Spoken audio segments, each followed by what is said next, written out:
ইরানের হামলায় মার্কিন বাহিনীর ৬৫০ জন হতাহত।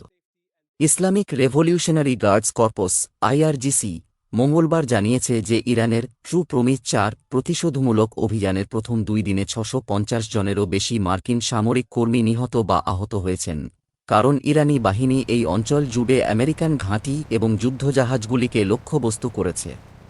আইআরজিসির মুখপাত্র ব্রিগেডিয়ার জেনারেল আলী মোহাম্মদ নাইনি জানিয়েছেন, বাহরাইনে মার্কিন নৌবাহিনীর সম্পদ এবং সামরিক সদর দপ্তরে ক্ষেপণাস্ত্র ও ড্রোন হামলা সহ এই হামলার ফলে ইরানের উপকূলীয় জলসীমা থেকে ইউএসএস আব্রাহাম লিঙ্কন বিমানবাহী রণতরী পিছু হটতে বাধ্য হয়।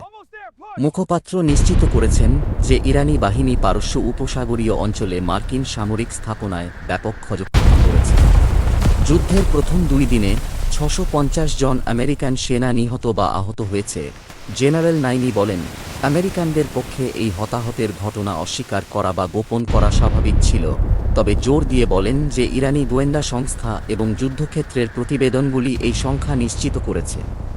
নাইনি বিস্তারিতভাবে জানান যে ইরানি ক্ষেপণাস্ত্র এবং ড্রোন বারবার বাহরাইনে মার্কিন নৌবাহিনীর ৫ম নৌবহরের সদর দপ্তরে আঘাত করেছে।